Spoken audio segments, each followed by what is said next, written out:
What's good, everybody? It's your boy TJ, and today we're going to be doing a non-spoiler review for Dune. Dune is the latest movie from director Denis Villeneuve, and it is based off one of the most popular sci-fi books of all time, and it's actually a remake of a movie from the 1980s. This is the movie that I was very excited to watch. But before we get into that, in my last video, I referenced a contest that I'm doing this week, and guess what? This is the video. The prize is, of course, a $50 Fandango gift card. All you got to do is subscribe to this channel, like this video, and comment down below hashtag road to 2K. So once again, all you have to do to enter is subscribe to this channel, like this video, comment down below hashtag road to 2K, and you're entered. You're welcome. Okay, so let's get to Dune. Like I said, it's directed from Denis Villeneuve. I am a huge fan of. He gave us Prisoners, Sicario, one of my favorites, Blade Runner 2049. The cast of Dune is one of the most stacked, one of the most loaded I've seen in a movie in a very long time. You got Timothée Chalamet, you got Zendaya, you got Oscar Isaac, Rebecca Ferguson,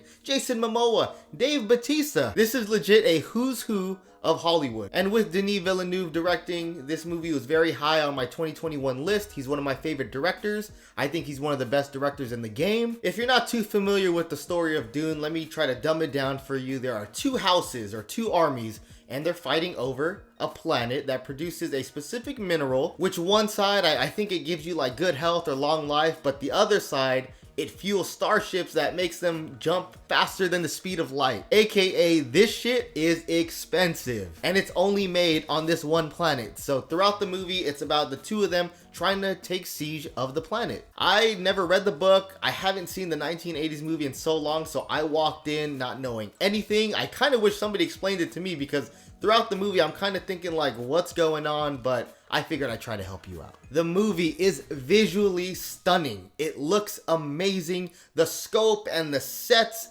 even the costume designs, everything looks great. The special effects, a lot of people are going to talk about that. The way the spaceships look, they're so grand in scale, and it looks very sleek. Even the color palette they went with this movie, it's very dark, it's very moody.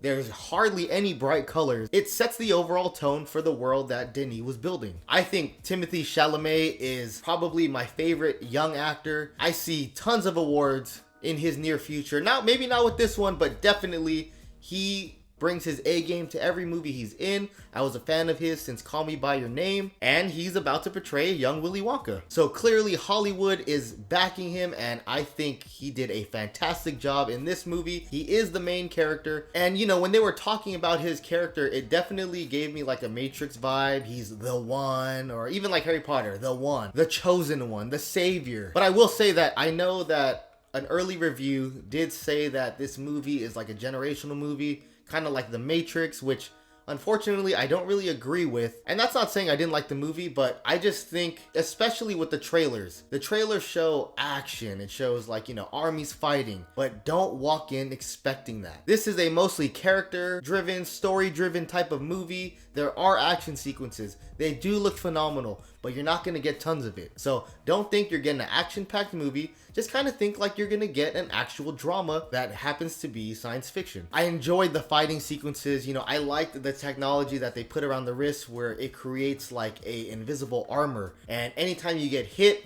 it turns blue because it's absorbing the shock, but every time it turns red, you're probably fucked. Hey, shout out to Jason Momoa too. He was a badass in this movie. I thought every time he was on screen, he controlled it. You wanted to watch him beat people up. Also, I was a big fan of Oscar Isaac and Rebecca Ferguson, who played Timothy's parents. I think they did a great job in their roles, and you really felt like they were a family, and you really cared about them, and you wanted to see them succeed. Also, we get Stellan Skasgard as the villain, and yo, the effects that they did on him were like fucking crazy. It looks disgusting. It looks hideous. I forgot he was in the movie, but when you hear his voice, it's very recognizable. I had to Google it, and I go, I knew it. Zendaya fans, if you're gonna watch this movie, you know, don't expect too much of her. She's mostly used in dream sequences. I'm sure she's gonna be a main factor, big key player in part 2. Which kind of brings me into one of the things I didn't like. I kind of felt like the movie was a little too long. And also, because I knew it was a part 1,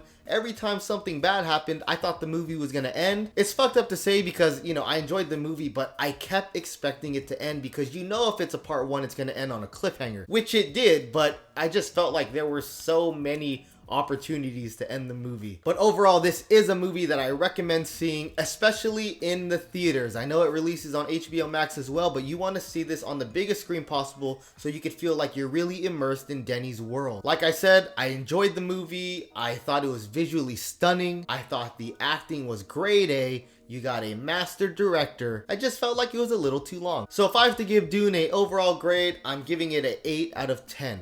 I'm definitely recommending for everyone to watch. Just don't expect an action-packed, balls-to-the-wall movie. So that does it for my review. Don't forget, like this video, comment down below if you're excited for Dune, and if you have watched it, did you like it? Did you not like it? Also, comment down below, hashtag Road to 2K, so you could potentially win a $50 Fandango gift card. As always, thank you for watching, and I'll catch you next time.